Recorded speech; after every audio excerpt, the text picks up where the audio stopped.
In May 2026, the Senate Banking Committee did something almost nobody expected. They passed a crypto bill. 15-9. Bipartisan. After 4 months of deadlock. But here's what most coverage gets wrong. This isn't just another crypto bill.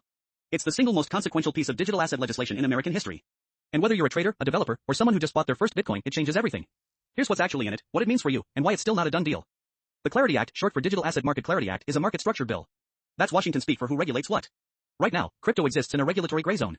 The SEC says most tokens are securities. The CFTC says they're commodities. The industry says nobody knows. And the courts are split. Clarity fixes this by giving the CFTC central authority over digital commodities.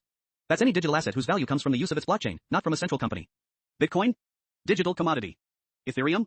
Digital commodity. XRP? Digital commodity. Most meme coins? Probably not. To qualify as a mature blockchain, the asset can't restrict or privilege any users. No single entity can control more than 20% of the outstanding units. And the value has to come from the network itself, not from a foundation promising future returns. This is the single most important definition in the entire bill. It determines whether your token is a commodity or a security. Title 2 of Clarity is where the real teeth are. For the first time, digital commodity brokers, dealers, and exchanges must comply with the Bank Secrecy Act. That means formal AML programs. Suspicious activity reports. OFAC sanction screening. These are obligations that traditional financial institutions have had for decades. Crypto exchanges have been operating in a patchwork of state-level oversight.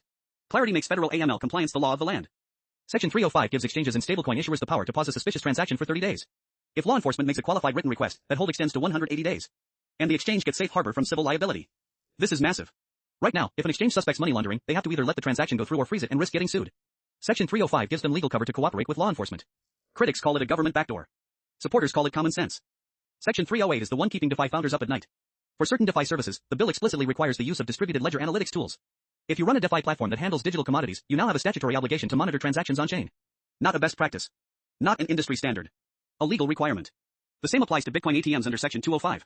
This is a fundamental shift. The crypto industry has argued that self-custody and DeFi should be exempt. Clarity says, if you touch digital commodities, you comply. Section 604 incorporates the Blockchain Regulatory Certainty Act. It preserves the criminal carve-out under federal law that allows prosecutors to go after people who knowingly facilitate the transfer of criminal proceeds even if the underlying asset is a digital commodity. Remember the Helix case? The Bitcoin mixer operator convicted for money laundering? That prosecution relied on this exact statute. For the industry, this is a double-edged sword. You get regulatory clarity, but you also get federal prosecutors with a very clear mandate. As of July 2026, Clarity has cleared the Senate Banking Committee. But it hasn't had a floor vote yet.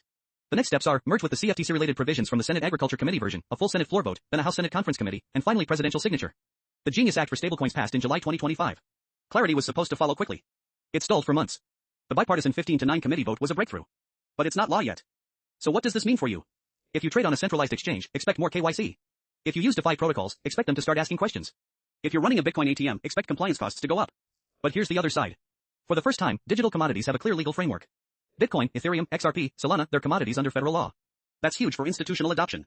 That's huge for ETF providers. That's huge for every developer who's been afraid to build. Clarity isn't perfect. It's a compromise. But it's the first real attempt by Congress to treat crypto as something that's not going away. The question isn't whether crypto will be regulated. The question is how. And now we have an answer. If you found this breakdown valuable, subscribe. I break down crypto policy every week.